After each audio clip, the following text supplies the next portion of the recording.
Welcome back. Last weekend, former Governor Christie became the first Republican presidential candidate to visit Israel since the war began, meeting with government officials and victims of the October 7th terrorist attacks, as well as families of hostages being held in Gaza. And joining me now is former New Jersey Governor Christie, a candidate for president. Welcome back to Meet the Press, Governor Christie. Thank you, Kristen. So let's dive right in.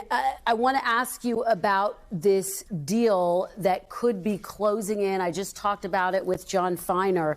You just returned from Israel. You saw this conflict up close. I'm curious, would you support an agreement that included a several-day pause in exchange for some women and children hostages being released?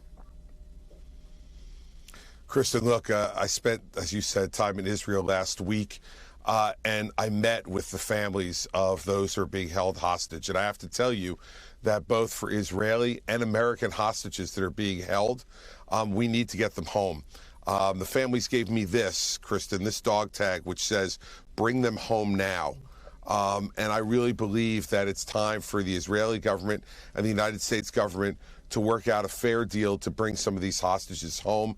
The torture these families are going through is extraordinary, and they need to get their family members home. There are some children who are hostage. There are some folks in their 70s that are being held hostage. Their health certainly must be at risk, especially for the older folks, and we need to get those people home, Kristen. So I would support a deal that was fair and equitable, and one that gets these people home now. Okay, well, let me ask you, broadly speaking, about how Israel is carrying out the war. The UN human rights chief has said that Israel is, quote, committing war crimes in Gaza. Based on what you learned on your trip, do you believe that Israel is following international law? Yes, I absolutely do think Israel is following international law, Kristen.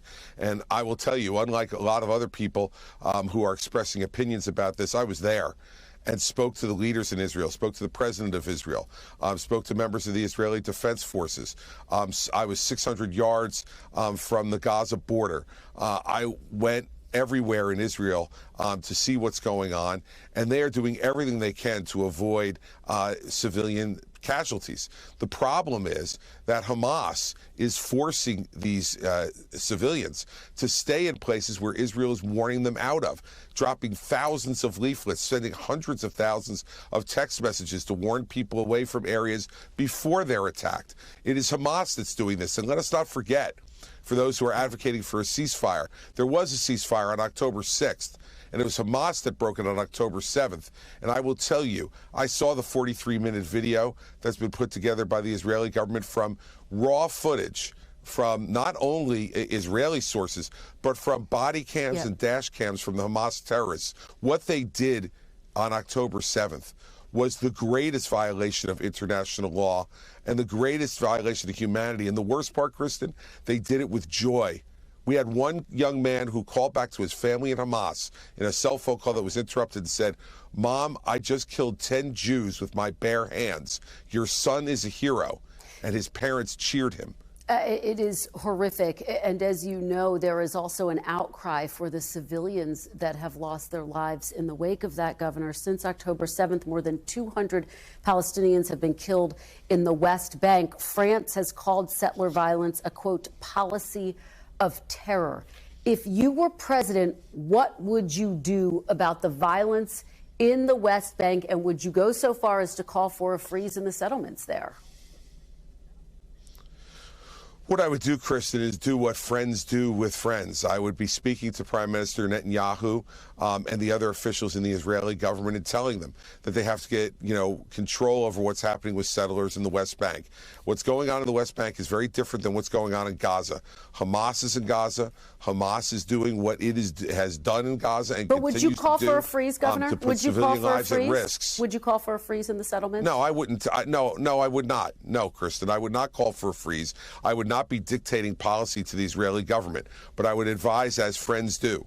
that type of violence in the West Bank is a distraction from what needs to be done, which is to protect Israel's territorial integrity, protect the safety and security of their citizens, and to make sure that Hamas's capability to commit this type of act again is degraded militarily. Let me ask you about Elon Musk, who is making some waves. He was criticized this week for endorsing a post on his own platform, X, where a user accused Jewish people of hating white people, which, as you know, is an anti-Semitist conspiracy theory. Vivek Ramaswamy said it's crazy to call Musk anti-Semitic.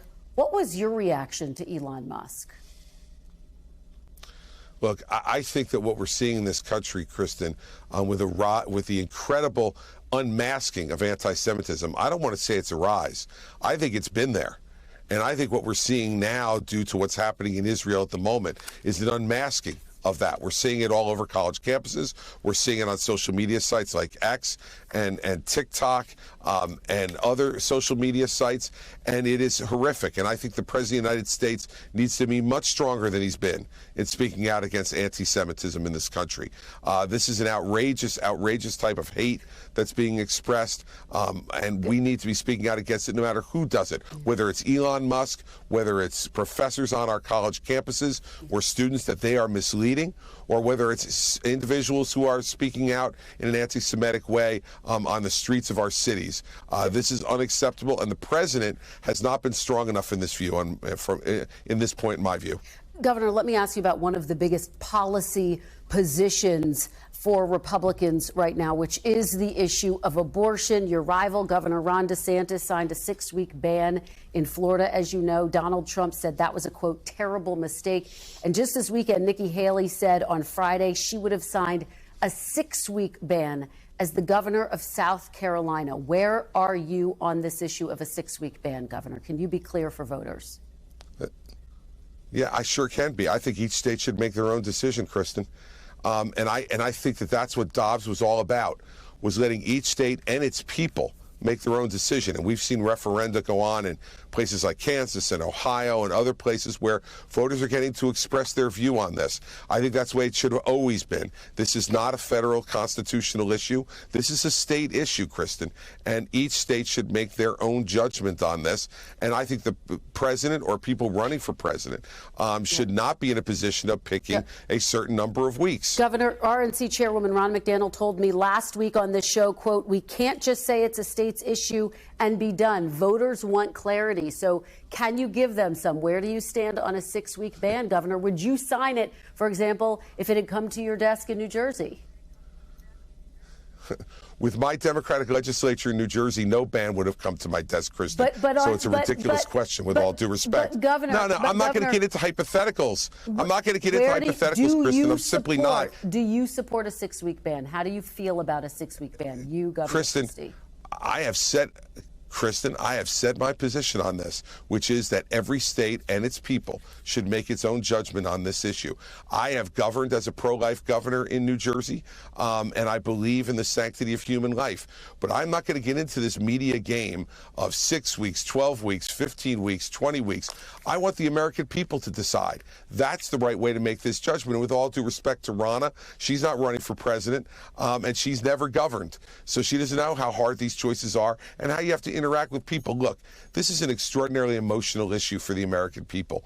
And I believe that the Supreme Court has robbed the American people of their right to be heard on this. They should be heard, and nobody in Washington, D.C. should rob the American people of their right to be heard in each and every state. And when I'm president, I won't do that. All right. Governor Chris Christie, thank you so much for joining us this morning. We really appreciate it. Kristen, thanks for having me. Thanks for watching. Stay updated about breaking news and top stories on the NBC News app or follow us on social media.